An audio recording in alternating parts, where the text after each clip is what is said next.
In 2012, the Walt Disney Company purchased Lucasfilms, owners of the uber-popular Star Wars franchise, for over $4 billion.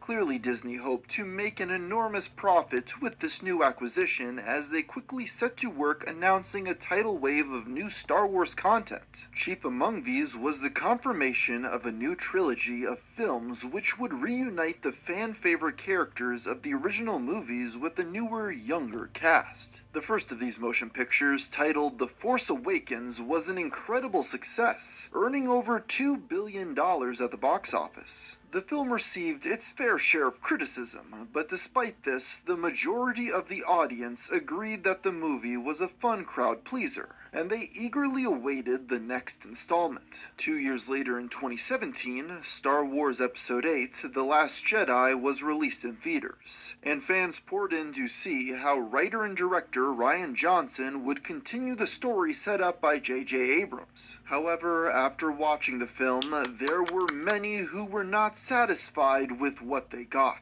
Even though most of the negativity was directed at Johnson, the film's cast also received abuse. Kelly Marie Tran, who played Rose in the film, received a slew of angry comments from people claiming her character ruined the movie, and many of these messages were racially charged. After months of hate, Tran deleted her Instagram account in June of 2018. Go ahead. This was not the first time a new Star Wars actor had left the Yeah. internet following a wave of abuse. That has been that case before. A couple years prior, Tran's co-star Daisy Ridley had deleted all of her social media due to criticism of her character Rey. This was the major factor which caused a large number of people to begin to point the finger at these fans and accuse them of being sexist. Because of this, the Star Wars fan base gained a very negative reputation from journalists. Yeah, the Star Wars fanbase is probably one of the most toxic fan bases out there. Aside from the Pokemon shipping fanbase, the Sonic shipping fanbase, the Thomas and Friends the Thomas and Friends fanbase to some extent, and definitely the Marvel fanbase. And I guess the DC fanbase is also toxic. Why are there toxic fan bases these days? I don't know. And a massive rift was created between those who loved the new content Disney was creating and those who despised it. It didn't help that many of the people involved in the production weren't happy with the direction taken either. Mark Hamill, the actor behind Luke Skywalker, reportedly told Rian Johnson during filming, "I pretty much fundamentally disagree with every choice you've made for this character." Luke would never say that. I'm sorry. Well, in Yeah, he never would. this version, see, I'm talking about the George Lucas Star Wars. This is the next generation of Star Wars, so I Yeah. almost had to think of Luke as another character. Maybe he's Jake Skywalker. He's not my Luke Skywalker. Hamill would later go on to Mark Hamill regrets criticizing Last Jedi version of Luke Skywalker.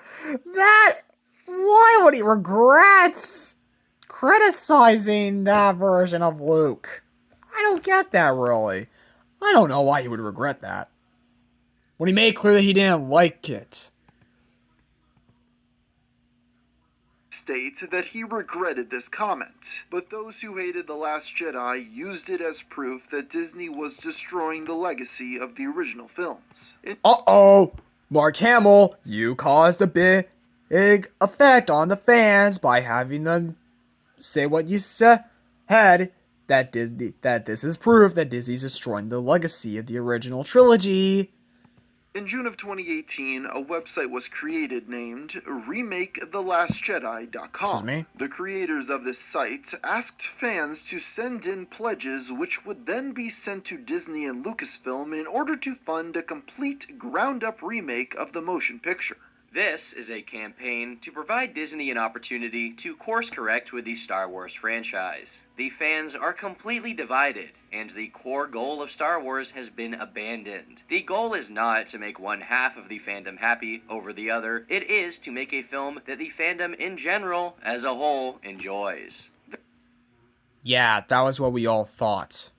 This project was mocked by fans across the spectrum. Ironic. Wait, hold on. I gotta go back. I wasn't done yet. This project was mocked by fans across the spectrum. Mocked by fans all across not only the spectrum, but was also mocked by fans across the internet.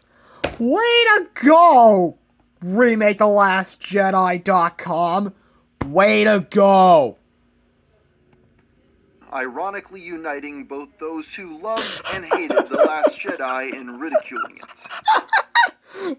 Thanks a lot again. You ironically united the fans who loved and hated The Last Jedi. I don't even like The Last Jedi is my least favorite Star Wars movie. I hate that movie because it brought the franchise downhill. Back when I first saw it, I enjoyed it, but looking back, I don't even like it at all. But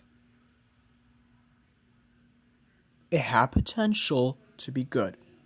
Or great.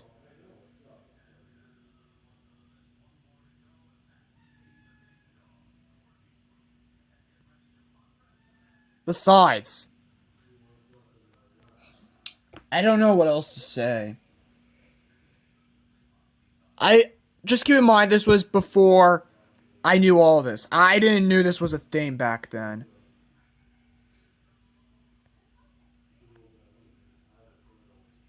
I just didn't.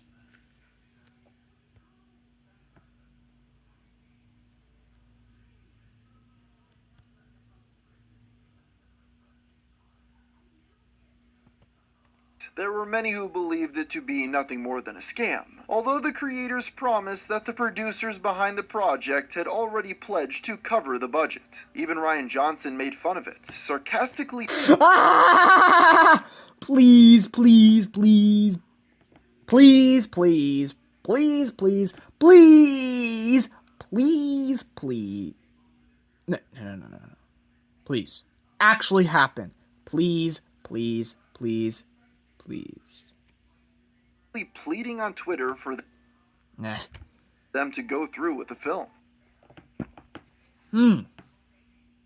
What if that got me thinking for a moment. It hit me for a moment.